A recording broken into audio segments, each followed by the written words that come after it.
Well, hello there, and welcome to Talk Leadership with Cedrick. Today is the first day that I've been on Talk Leadership with Cedrick live for about a month now. I decided to take a little break, and we've been on replay. And today I've been on the road all day, but I decided, you know what? I'm going to do a live session today. So, welcome to Talk Leadership with Cedrick. I'm excited to be here with you today. And I want to share a few things with you, and then I'm going to get on out of the way. And we'll start back next week with having guests on the show. But I want to do something a little bit different today. I want to share a couple things with you, and then I am going to just dial up a few people. And when I dial them up, we're going to see if I can catch them, right? We're going to try something just totally out of the box, totally off the wall, just to see if we catch people when I call them live. So you may be one of those people that I call live on the show. Just doing something a little bit different today. I want to share with you a couple things first. One, I want to share with you 7 tips to keep your passion and your purpose burning. I've had a lot of people, well, several people, I'm not going to say a lot of people. I've had several people who have said that they are struggling, they struggle to keep their passion alive and burning from time to time. So I want to give them, I'm talking to them. You may not need it. I'm talking to those people that need it. Your passion may be burning fully all the time. But if it's not, I want to share these things with you. It's important to keep your passion alive to fuel your purpose. And you see, when you're living in purpose, and your passion is definitely going to be there, right? So I want to give you 7 strategies to keep you, or 7 tips, I should say, to keep your passion and your purpose burning.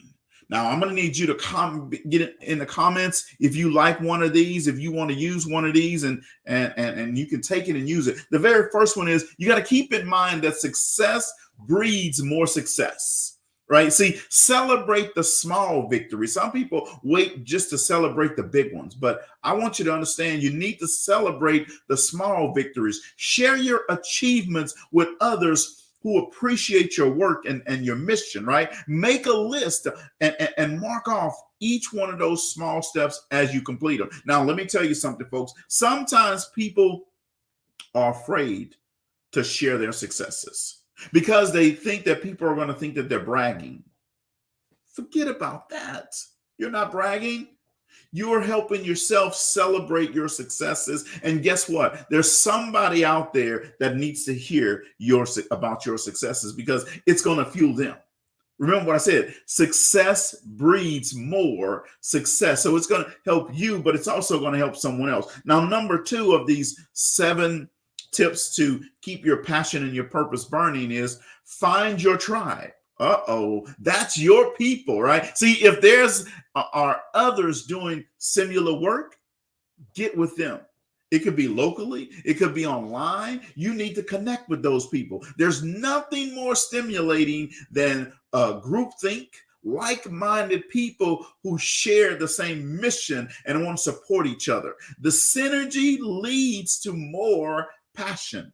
Even a bit of a healthy competition can be a good thing. Now, I want to make sure that you understand this, right? Find the people who are going to support you. There are going to be a lot of people out there who's not going to support it. They're not going to support anything positive. You're not looking for those people. You're looking for the people that's going to support you and your mission and what you do.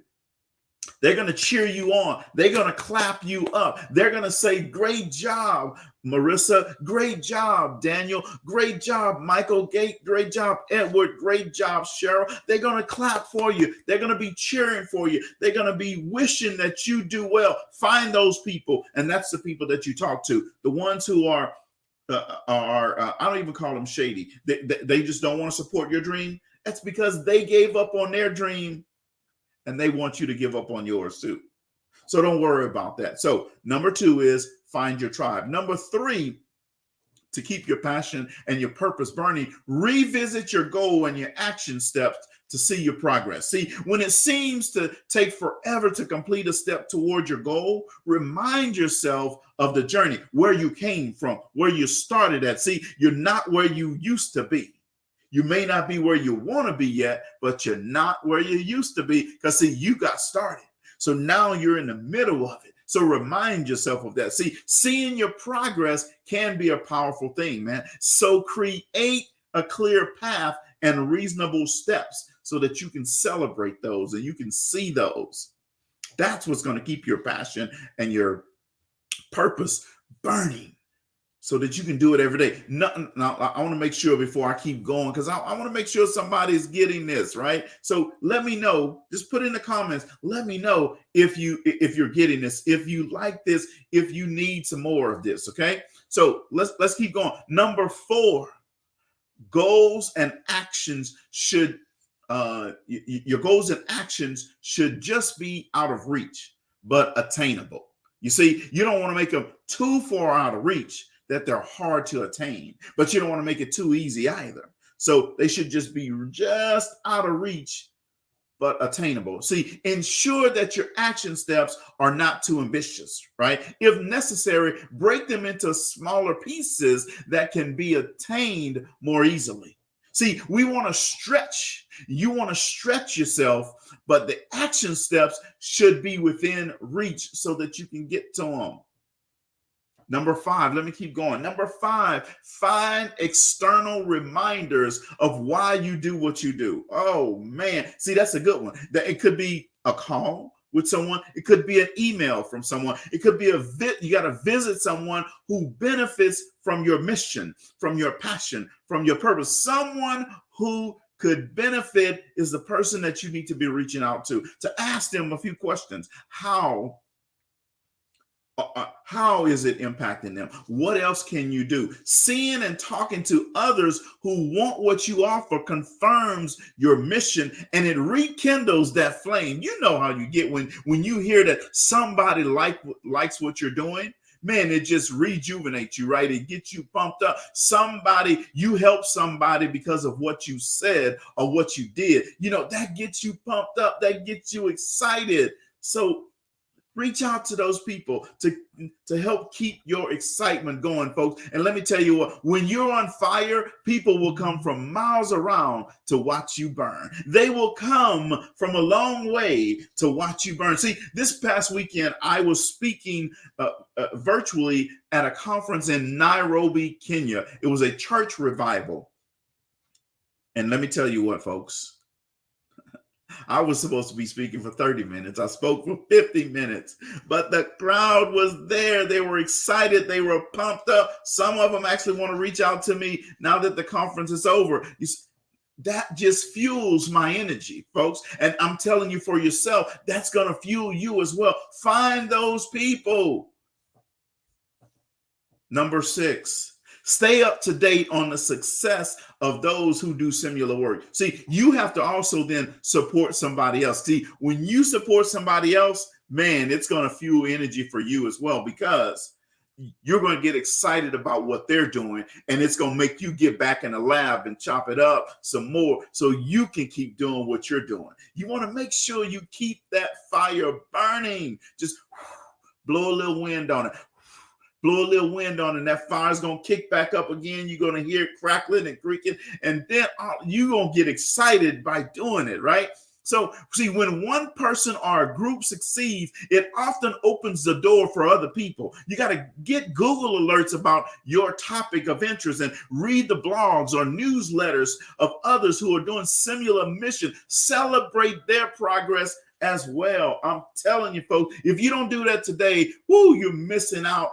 I'm telling you, it's gonna help you. Brandon, I see you out there. Lorraine, I see you out there. I appreciate it. Quilla, I see Terry, Augustine, I see you out there. I keep commenting, folks. I know a lot of people need this stuff. Number 7 of the 7 tips to keep your passion and your purpose burning. And now don't think I'm done when I finish these 7. I have some more stuff for you today, right? So remember to feed the body and the soul. Remember to feed the body and the soul. See, in order to keep a sharp focus and a sound mind, it's important to tend to your body and your soul. Remember to eat, sleep, and move so you can have the physical energy to stay the course.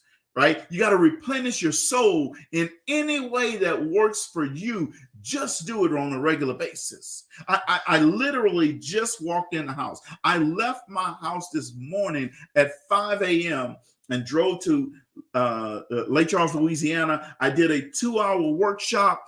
I finished that, grabbed a bite to eat. Then I drove to another city and met with a new client. We set up some new training. Then I drove back here to Houston, and I literally 15 minutes ago walked in my house, popped on my computer and said, it's time to go live. You see, folks, that work right there of what I did today, it fuels my energy, gets me excited about coming here live to do more work and to give back to you guys, right? I could have said, you know what, Cedrick, you've been on the road since 5, you've been up since 4, you've been on the road since 5 a.m. Now it's 10 minutes to 7. Go chill out. I have a webinar to do with a group of people right after this is over at 7:45. I could have said, you know what, I'm just going to chill out. I'm not going to do any of that. But no, I'm pumped up. I'm excited about what I did today. I'm excited about the people that I touched today. And let me tell you what, at the end of this workshop today,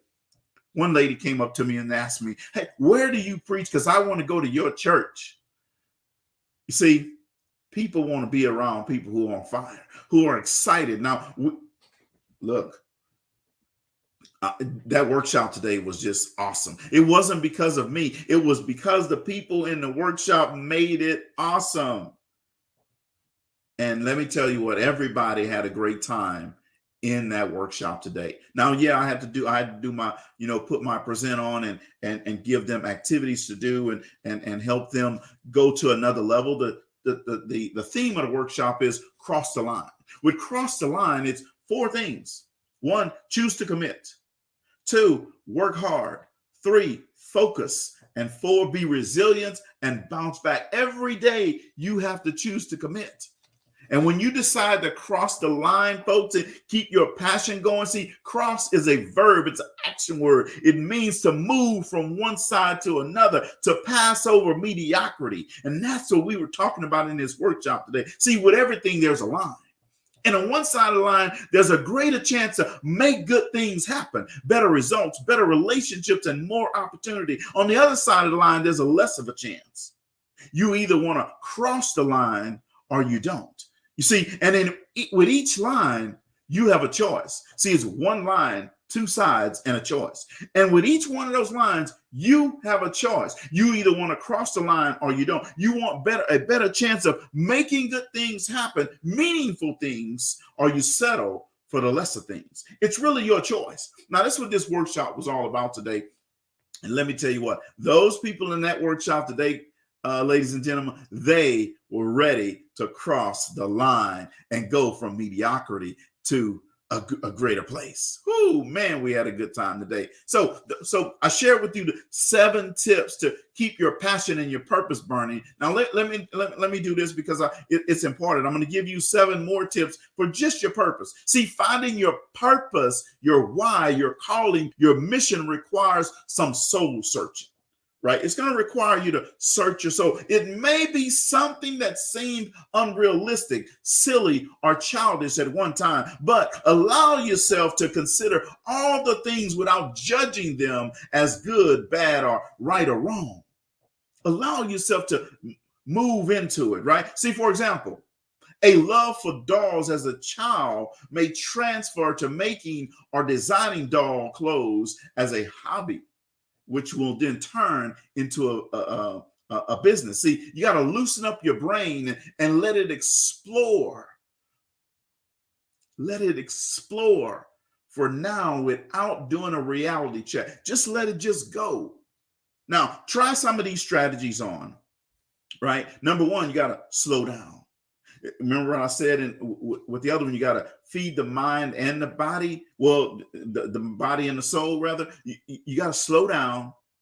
And you got to make sure that you rest your body, your mind, and your soul. All right. That's number one, to keep your purpose alive. Number two, you have to immerse yourself in the present moment. You got to be present, right? Take in your environment and focus in on your senses. Be present, mind, body, and spirit. Number three, to keep your purpose alive, you must become aware of the things that make you smile. Oh my God. See, if you're not smiling, then you're frowning. So you got to make sure that you're aware of the things that make you smile. So movies and books and that resonate with you deeply will help make you smile. People who inspire you, right? It could be a refreshing drink, meaning like coffee or something, right? Things that bring joy to you is what's going to help make you smile, right? What you love to do as a child will help make you smile. Things that make you forget about the stresses of life. Things that make you forget, make time stand still. Those are the things that's going to bring you joy and help bring that smile back to your face. And so those are three things of the 7 tips to find your purpose. Number 4, remember the things that make you angry. You see, you want to remember definitely the things that's going to make you smile, but you also need to be in touch with the things that bring anguish to you. What do you cry about? Right? So injustices that push your buttons, that's going to fuel your purpose and your passion, right? Policies that make you want to scream, ah, right? And then that was a horrible scream, by the way, but social challenges that break your heart and make you furious. Those things are going to help fuel that fire for you and keep your purpose going. Number 5 of the 7 things to help find your purpose. Number 5 is allow yourself to explore your memories, right? Some people want to push all their childhood memories away and say, I want to forget about it. No. Look, there's some great things that happen. There's some good things that happen in your childhood. You want to explore those. So what did you love to do before you got too busy or too tired or too old or too broke to enjoy it? You got to remember that. Think about that, right? Recall the wrongs you wanted to right and the problems you wanted to solve. Recall those things. It's going to fuel your purpose. I'm telling you. Number 6, make time. Prioritize and embrace things that make time stand still and energize you to take action. Now, let me tell you what I know. Here's what happens all the time. People say, well, Cedrick, I don't have time. Well, let me tell you what. Yes, you do. You have plenty of time. You're just not prioritizing right. So let me say this. I want to make sure that you got it and we're clear on this because you have plenty of time. Let me give you an example. You have 86,400 seconds in every day. You got time. You have 168 hours in a week. If you can't find 1 hour for yourself to work in your purpose out of those 168, something's wrong with you. You have 730 hours in a month. If you can't find 5 hours out of 730 to do something for yourself, that's about 1 hour a week, a little over 1 hour a week. Something is wrong with you. You have plenty of time. You have 8,760 hours in a month. In a year. Now, you should be able to, let me do some quick math right here. In that whole year, 8,760 hours, you should be able to find 60 hours in a year to do some things for yourself. That's only about 5 hours a month. You have time. You have plenty of time. You just have to prioritize it. Make the time. People try to say, oh, I'm too busy. My job is this, my job is that. Your job's not that critical. Your passion and your purpose is, though.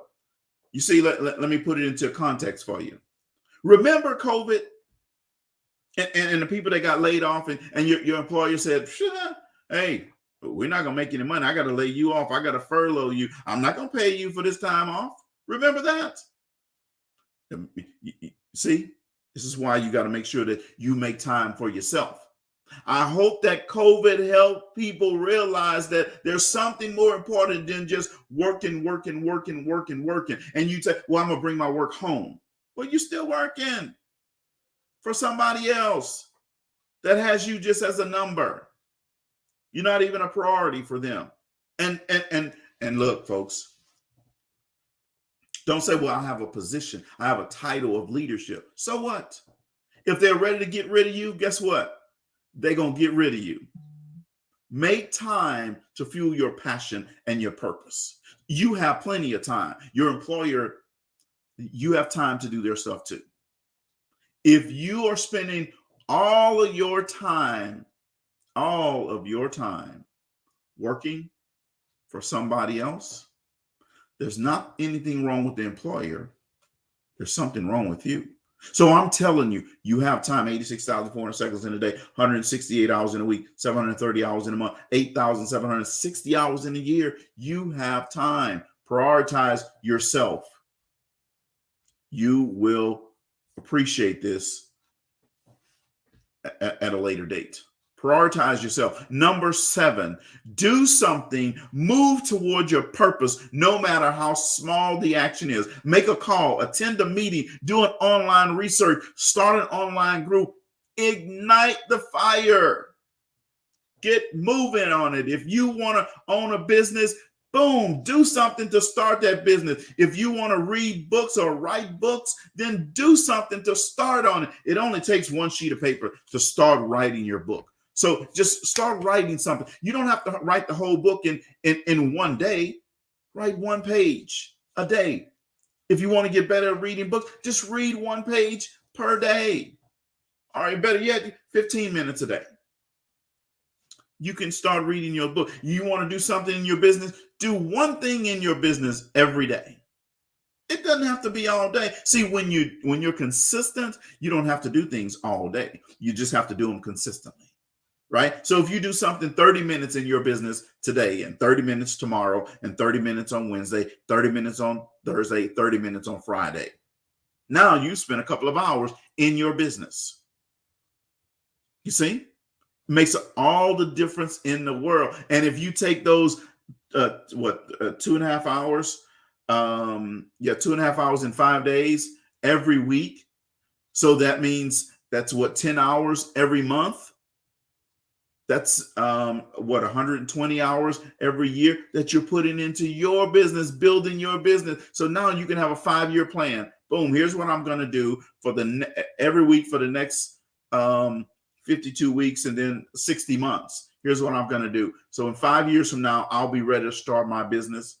Boom, you can do that. And let me tell you what's going to happen though, folks. Once you start doing it, you're going to get excited about it. You're going to start seeing the work that you're doing, and you're going to be so excited that you're going to start doing more in your business. And then all of a sudden, you're going to have a business that's booming. You're going to have a business that's running faster than what you can run. You see, it happens that way, folks. If you want a business, if you want to do anything of significance, you just have to put in a little bit of time. You see, at 211 degrees, water's hot. At 212 degrees, water boils. With boiling water comes steam. With steam, you can power a train. See, not some of the time, not most of the time, not every other time. At 211 degrees, water's always going to be hot. But that 1 degree later, at 212 degrees, that water's always going to boil. Consistently, intentionally. And if you're doing the exact same thing in your business, in your area of your passion or your purpose, it may not be a business, whatever your passion is and your purpose is, whatever that is, it could be a volunteer thing that you want to do, could be writing a book, could be whatever it is. If you're consistently doing it and intentionally doing it, boom, you're going to ball every time at the same time, every time. You just have to be willing to make the sacrifices. You have to be willing to pay the price. Let's go off the price tag. Right? And price, it's not about money. Price is about time, energy, and effort. What are you willing to put in to your passion and your purpose to make it happen? You see, I didn't wake up one day and decide decide that I want to have a business. I knew that I wanted to have a business. And then what did I do? I intentionally and consistently went out and did things. I am no different, no better than anyone else. I'm not the smartest guy in the shed. There's a lot of you looking at me right now or looking at this video, going to look at this video when it's in replay.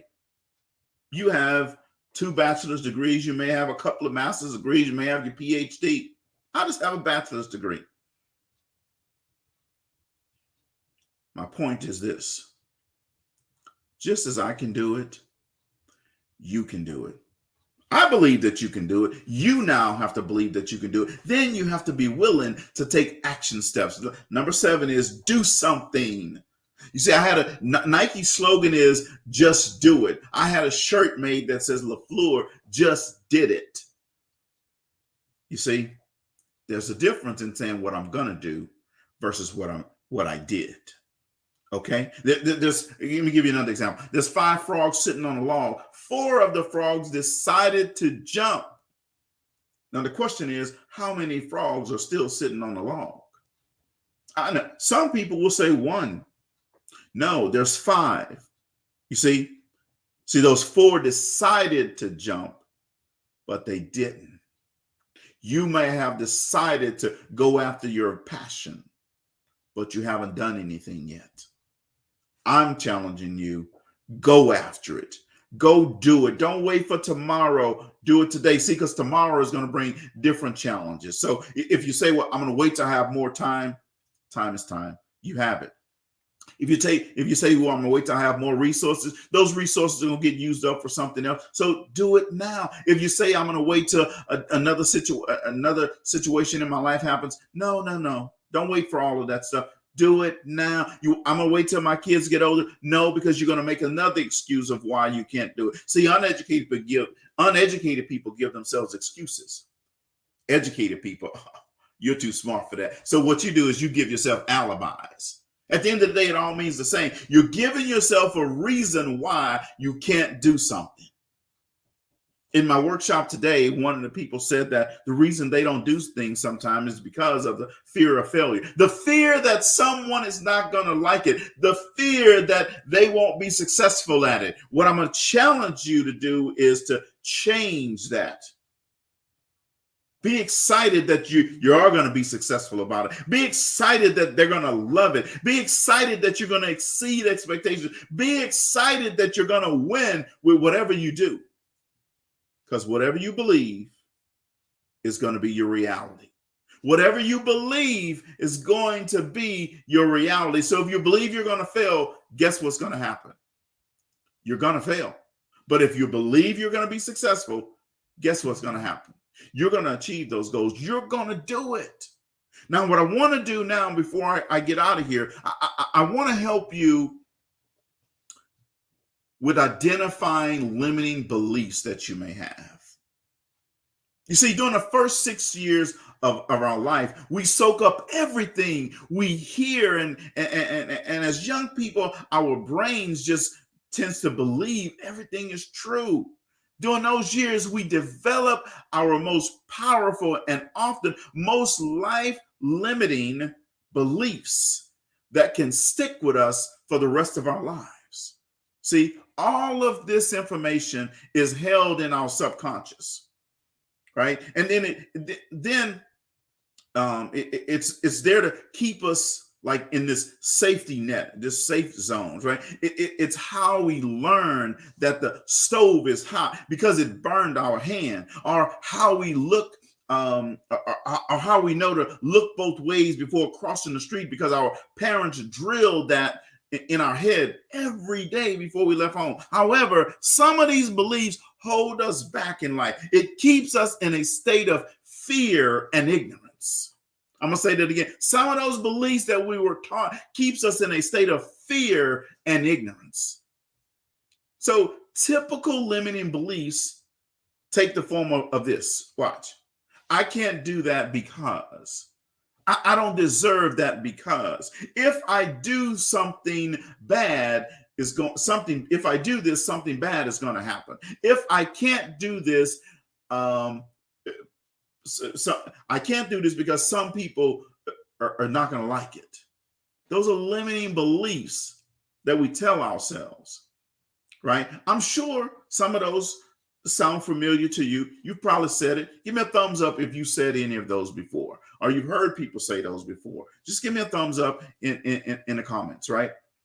Now, I know I probably said some of those on occasion years ago. I don't say any of those things now.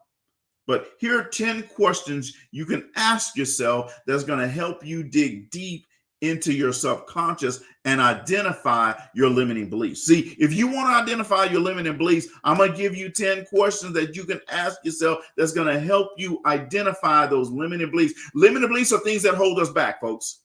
I know a lot of people that have the talent and the skill to be majorly successful, but their limiting beliefs hold them back. They believe because they have a position at work, they can't do outside things. They believe because they've been given this menial title. And when I say menial title, I'm not degrading your title. What I'm saying is it could be a director of something, or it could be an assistant of this, or it could be the lead for this. In the big scheme of things, it's menial, folks. That's holding you back. Now, let me give you the first question. What belief has held you back the most? Now, what you have to do is you got to really think into that question. That's a deep question. What belief has held you back the most? I mean, you're going to say, what belief has held me back the most? See, it might be hard to identify all of your limiting beliefs, but we can pinpoint at least one belief that's held you back throughout your life. It might not be obvious in the moment, but if you look back on things you've done, I guarantee you're going to figure that out. And what I want you to do is, so write that question down, and then tonight, tomorrow, let that just marinate with you. I guarantee you're going to come up with those limiting beliefs. Maybe you didn't apply for that job you wanted because you didn't think you were smart enough to get it. Or that trip around the world you wanted to take never happened because you didn't think that was responsible, and you went straight to college instead. Maybe you missed out on asking your future wife on a date because you knew she was out of your league, or you felt she was out of your league. You see what I'm saying? Now, here's question number 2 that's going to help you identify your limiting beliefs. Why do you believe this? So once you've identified it, why do you believe this? See, now that you've identified this big limiting belief, ask yourself this question until you run out of answers. So you have to keep asking yourself why. And then you answer that, well, why do I believe that? Maybe something happened to you when you were a kid that's holding you back. Maybe something happened to you last week, last month, last year. Maybe you've just never been told it's okay. I want to tell you right now, if nobody told you before, let me look right in the camera. It's okay.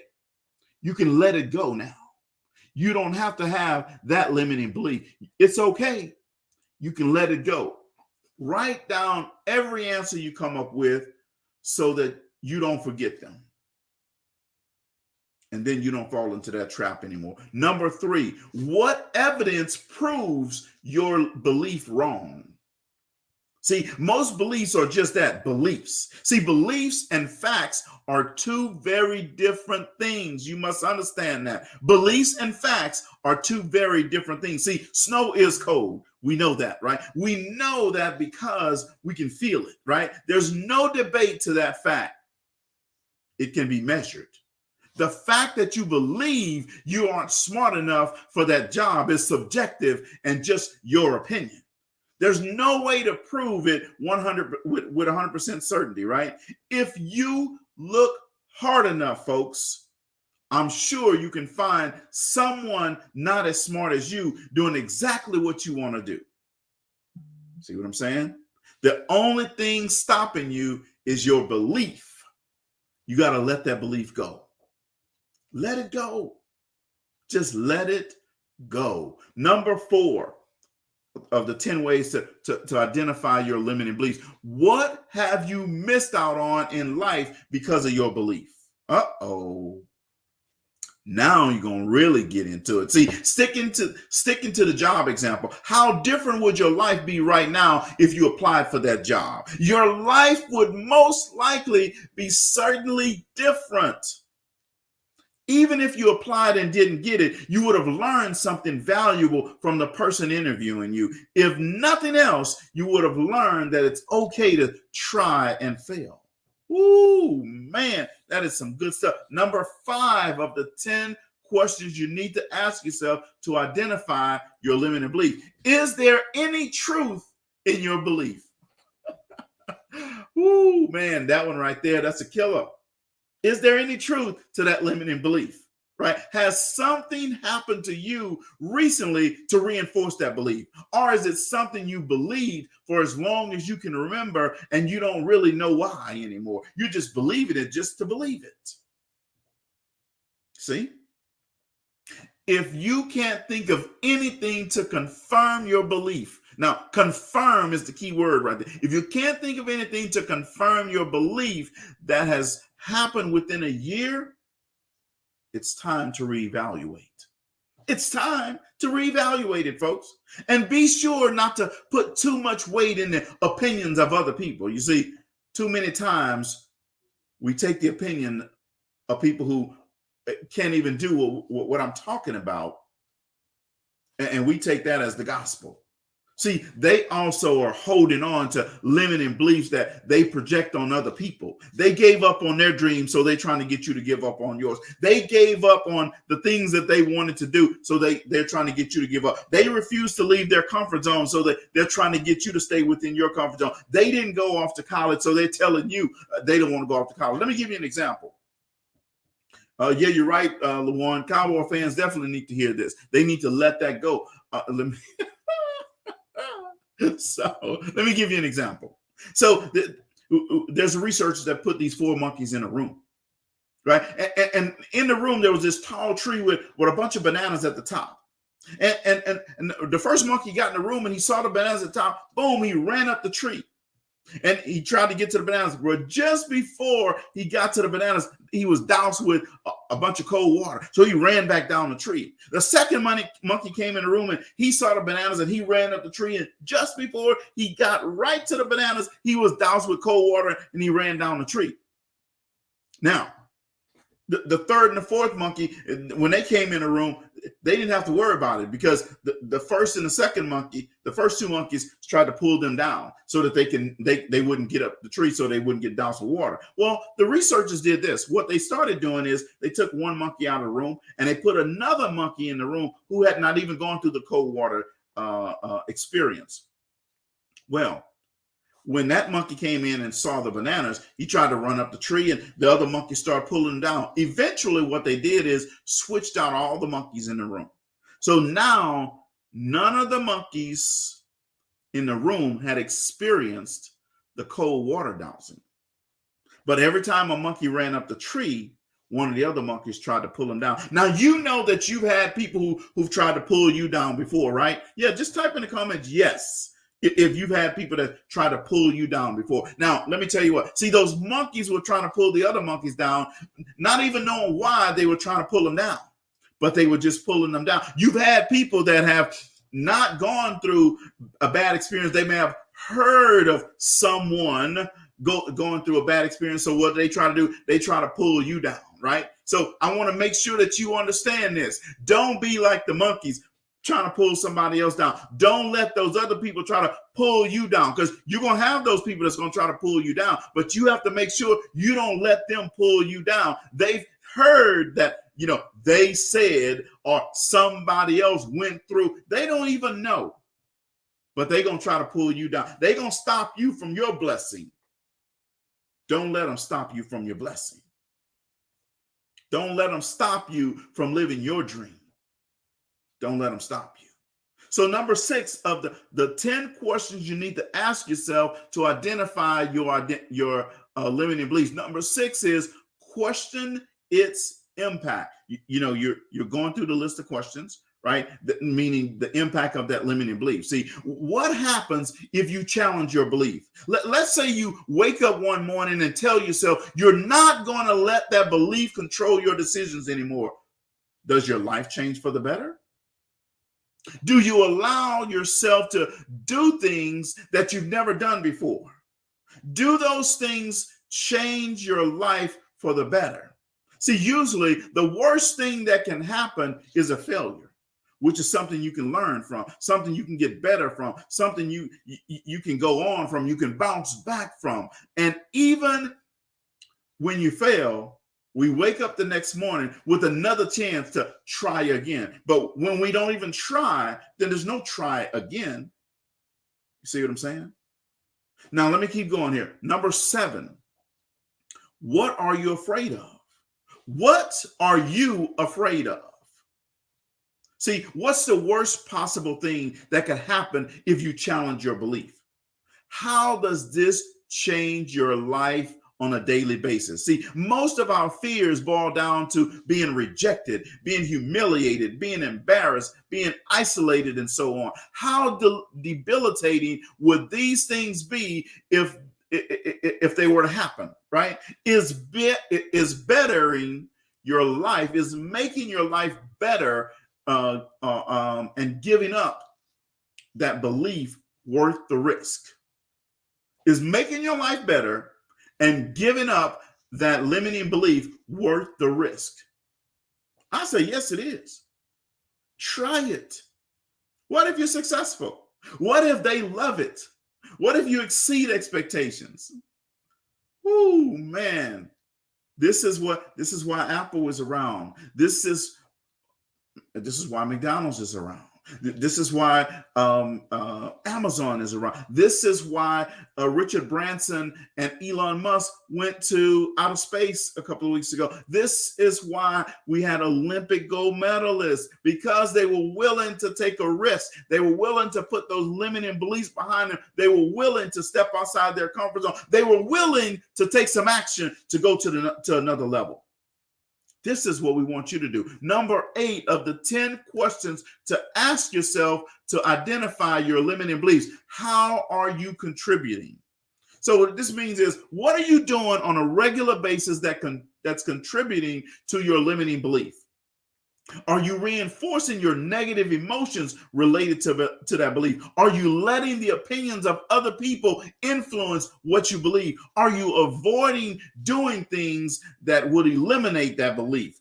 Write down all the ways you might be contributing to the limiting belief so that you can start changing those beliefs. And let me tell you what, folks, sometimes mama may be that person that's causing you to have that limiting belief. Sometimes daddy is causing you to have that limiting belief. Sometimes it's your spouse or significant other, or if you have both, sometimes it's both of them that's causing you to sometimes it's both of them that's causing you to have that limiting belief. It could be grandmama. It could be Uncle Bubba, cousin Skeeter, all of them. You love them. They're nice people, but they are causing you to have limiting beliefs. They're causing you to not leave home. They're causing you to be afraid to try something new, to go somewhere new, to get outside your comfort zone, to do something great. Those people need to be eliminated from your thought process. You love your mama. You love Big Mama. I know you love cousin Skeeter, Uncle Bubba. You love them. They're great. But you can't let their limiting beliefs fall on your life. Mama say, oh, don't leave home. The world is a dangerous place. Yeah, so what? There's a lot of safe things to do too. Don't let your mama's limiting belief limit your life. Now, I'm not talking bad about your mama, folks, so don't get yourself all tied up around this. I'm just saying your mama could have a limiting belief that held her back, and now she's trying to hold you back. Your daddy could have a limiting belief that held him back, and now he's trying to hold you back. Your cousin, your grandmama, all of them could have a limiting belief that's holding you back. You have to let go. Number 9 of the 10 questions to ask yourself to identify your limiting beliefs. What would you have to give up if you overcame this belief? See, what part of yourself would you lose if you gave up your belief?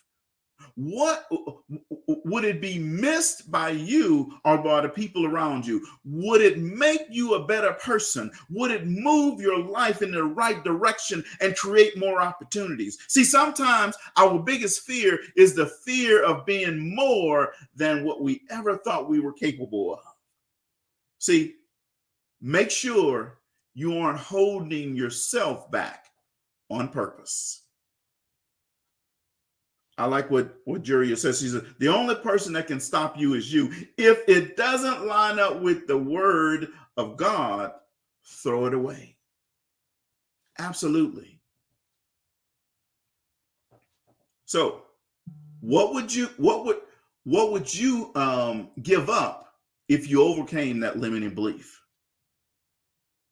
I will tell you that what's going to happen is you're going to all of a sudden see your life take off. If you get rid of that limiting belief, you're going to see your life take off. You're going to see new things happen in your life. You're going to see opportunities come your way. You're going to see all of a sudden people are going to be pouring things towards you because you gave up that limiting belief that's been holding you back.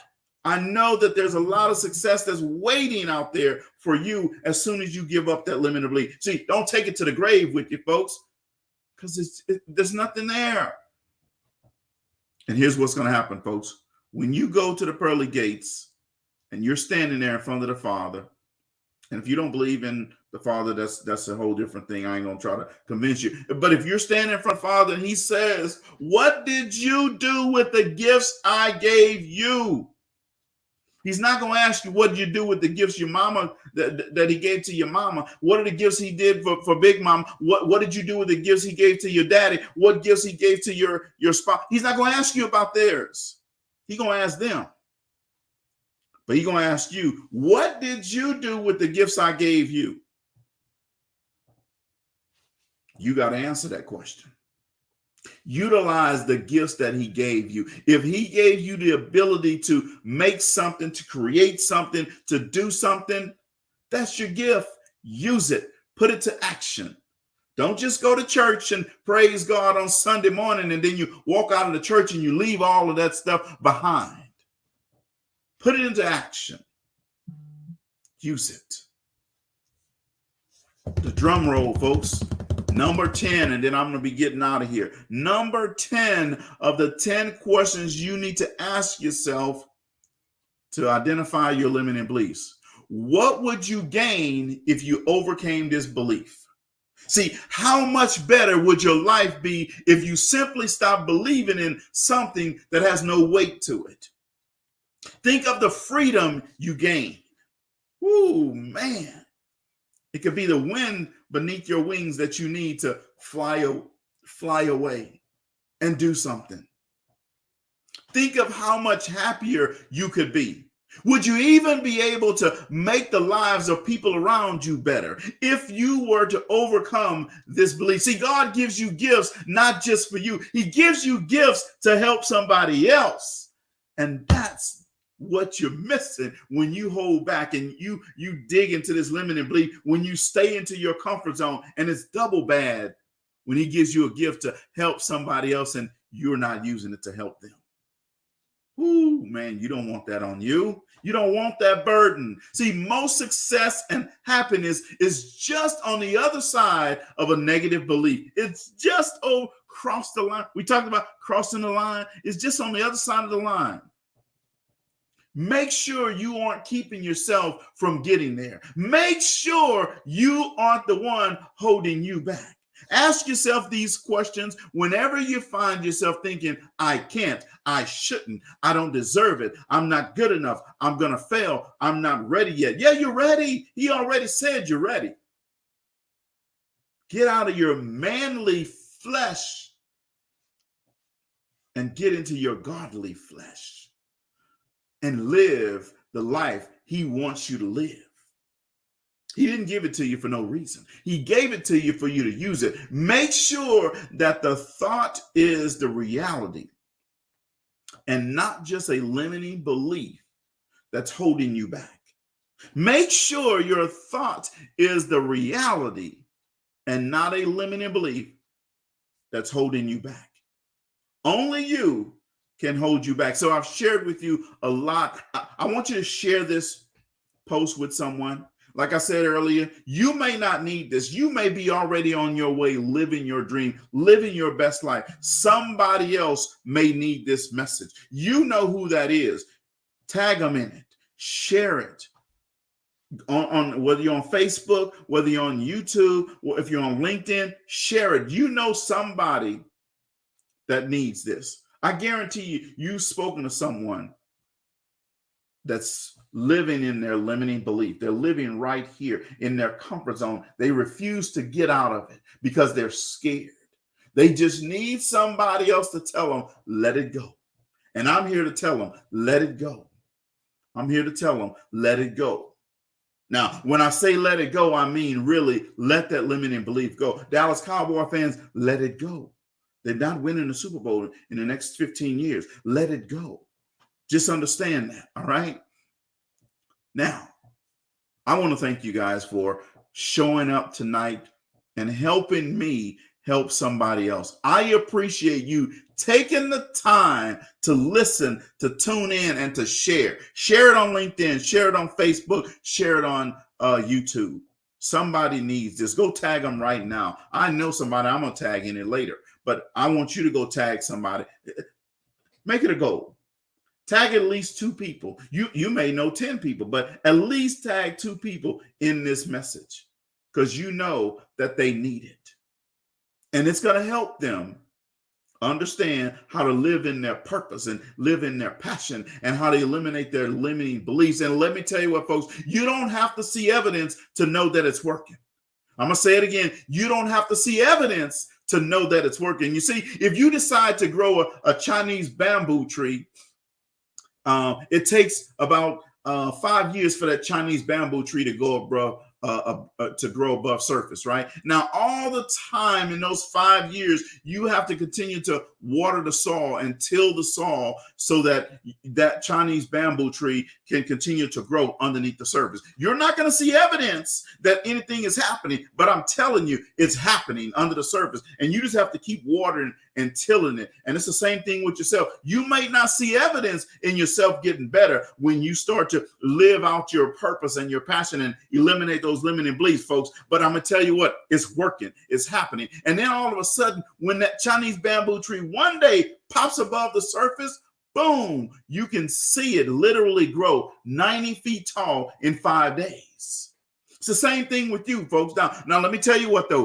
The whole time in those 5 years before it pops above the surface and you don't see evidence of it, you're going to have those people, those friends, those parents, those spouses, those coworkers, those bosses that are going to come and say, hey, Cedrick, Lawan, Jiria, I heard you was growing a Chinese bamboo tree around here. I don't see any evidence of it. I don't see anything happening. What you doing? Nothing's happening, right? I heard you were trying to build a new business. I heard you was trying to write a book. I don't see any evidence of it. Nothing's happening. They gonna tell you that, but you just have to keep doing it. And you just have to know that it's working. You just have to keep working on it every day, slowly and surely. Be consistent and intentional, consistent and intentional, consistent and intentional with it. And boom, all of a sudden, one day it's going to pop above the surface. And then all of a sudden, they going to see you doing something different. They going to see you walking different. They going to see you talking different. They going to see results different from you. They going to see scores different from you. They going to see your bank account is different. They going to see your life is different. All of a sudden, you're going to need new friends because those old friends are going to be passed away and they're going to be living and staying in their comfort zone and their limited beliefs. And for you, you're going to shoot up in the sky and you just going to go. And I need to tell you that you need to make sure you tell yourself, you don't have to see evidence to know that it's working. You don't have to see evidence to know that you're growing inside. And eventually it's going to pop outside and people are going to see it, just like that Chinese bamboo tree. And then you can tell all those people, hey, I got to go. I have other things to do. I'm going to a whole nother level. And let me tell you what, folks, when you go to that next level, whoo, man, everybody wants to be around you at that next level. Everybody will come to see you burn because they love a winner. And I just need to make sure that you understand that you can be a winner. I just need to make sure that you understand that you just have to keep tilling the soil and watering it, and keep making yourself better. And make sure that you know that you don't have to see evidence to know that it's working. Just know that it's working. You know, when you know what you know, woo, that's all you need to know. Thank you guys very much for tuning in. Y'all done got me all sweating out here. Let me get my rag. Now, I'm not supposed to be doing this. I was doing this earlier today. Y'all got me sweating over here today. But that's all right, folks. I'm enjoying it. I enjoyed it. Hopefully you enjoyed it. Give me a thumbs up if you enjoyed it, enjoyed the message today. Thank you for tuning in to Talk Leadership with Cedrick. Again, next week, we're going to start having guests in the show again. But in the meantime, make sure you remember, folks, if you're not at the table, if you're not, let me say it this way. If you're not at the table, you're on the menu. I almost forgot what I always say. If you're not at the table, you're on the menu. And don't be on the menu, folks. Thank you guys, and you have a good night. Bye-bye.